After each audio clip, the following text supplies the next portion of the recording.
dive into the rise and fall of Diddy's Sean John clothing empire amidst a federal investigation. Explore the dramatic saga behind the iconic brand, from its meteoric ascent to the challenges and controversies that led to its uncertain future. Sean Diddy Combs' status as a mogul is wavering in the wake of the raids on his homes in Los Angeles and Miami as part of a human trafficking investigation, in addition to multiple lawsuits. One of the first brands that put Combs on the map as an entrepreneur, in addition to rapper and producer, was his Sean John fashion brand. But the brand has seemingly hit hard times. Launched in 1998, Sean John began in practically a cubicle at Combs' label Bad Boy Records, according to a 2018 oral history in GQ.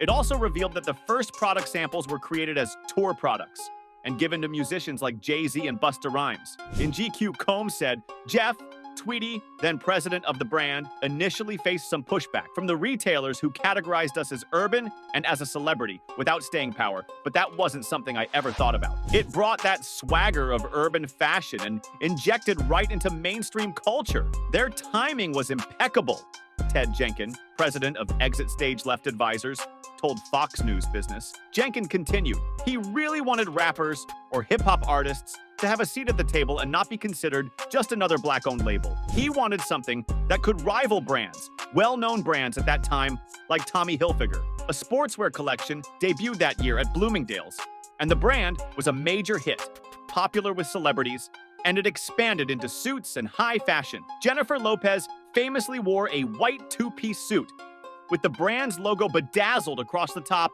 to the 2000 MTV VMAs. And before he was famous, Channing Tatum walked the runway in Sean John for their 2003 fall fashion show. As late as 2015, Rihanna was seen wearing the brand's signature velour tracksuit on the streets of New York. In 2001, E, in conjunction with the now-defunct Style Network, simulcast a Sean John fashion show during New York Fashion Week, the first of its kind. We were making history. No other show had the kind of excitement that we were putting out there. The added pressure of being broadcast live and having so many of my friends there only made me elevate my game. Anna Wintour told me that we brought back the excitement to Fashion Week," Combs told GQ. According to the New York Times, 2 years after that show, the Yucaipa Companies, a private equity fund operated by the California billionaire Ron Burkle, put a reported $100 million into the label. The brand continued to expand, creating a premium denim line and racking up Council of Fashion Designers of America, better known as CFDA,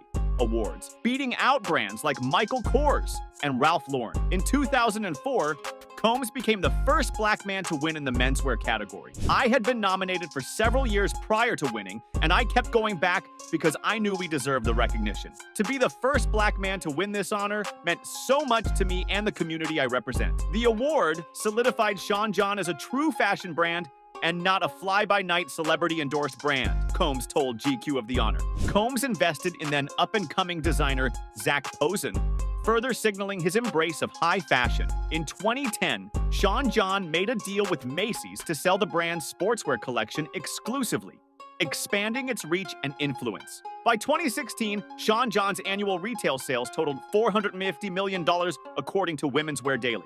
That year, Combs sold a 90% stake in the company to Global Brands, calling it a partnership that provides us the opportunity to reach the millennial customer on a global level, according to Billboard. The deal hit a rough patch in 2021 when Combs sued Global Brands over the use of his "Vote or Die" slogan, citing copyright infringement and the implication that using it with Sean John implied he was still in control of the brand. Global Brands filed Chapter 11 bankruptcy that same year, citing impact from the COVID-19 pandemic. Combs bought the brand back in 2021 with a winning bid of $7.551 million, giving him control of the company again. I launched Sean John in 1998 with the goal of building a premium brand that shattered tradition and introduced hip-hop to high fashion on a global scale, he said in a statement obtained by Fox Business at the time. Seeing how streetwear has evolved to rewrite the rules of fashion and impact culture across categories, I'm ready to reclaim ownership of the brand, build a team of visionary designers and global partners to write the next chapter of Sean John's legacy, he added. Despite Sean John being in Combs' control again, the brand continued to flounder. According to Bloomberg, Macy's began phasing out the brand in the fall of 2023. Big box retail stores are always considering what's relevant, and Sean John was no longer remotely popular with consumers. The brand lost its swagger, Jenkins said. It has since disappeared from the site. Sean John items still pop up in Google searches, but when the link is clicked, it takes users to a page that says the item is no longer available. The site's in-store link to Sean John takes users to a general men's fashion page with other brands, and searching for Sean John within the Macy's site takes you back to the same page. Sean John items remain for sale at Walmart's online store, although many items are heavily marked down or available only in off sizes. The fate of the brand remains to be seen as Combs faces the fallout from his legal troubles. The Los Angeles home of Sean Diddy Combs was raided by Homeland Security Investigations, HSI, earlier this year in connection with a federal sex trafficking case, authorities said. The federal raid occurred at Combs' $40 million home in LA's lavish Holmby Hills neighborhood. And across the coast, HSI also raised the music mogul's Miami home on Star Island. Earlier today, Homeland Security Investigations New York executed law enforcement actions as part of an ongoing investigation with assistance from HSI Los Angeles, HSI Miami, and our local law enforcement partners. We will provide further information as it becomes available, HSI said in a released statement. It was discovered that the home was registered to Bad Boys Films, a division of Bad Boy Entertainment, along with one of Combs' daughters. At that stage of the investigation, the Department of Homeland Security had not named Diddy as the focus of the investigation. Homeland Security expert Hal Kempfer joined a news channel during breaking news coverage and said there have been allegations that he had been drugging young women and that the agency is likely looking into the alleged crimes committed in multiple states. Kempfer added some evidence they're looking for includes laptops, flash drives, and anything that would connect Combs with the allegations.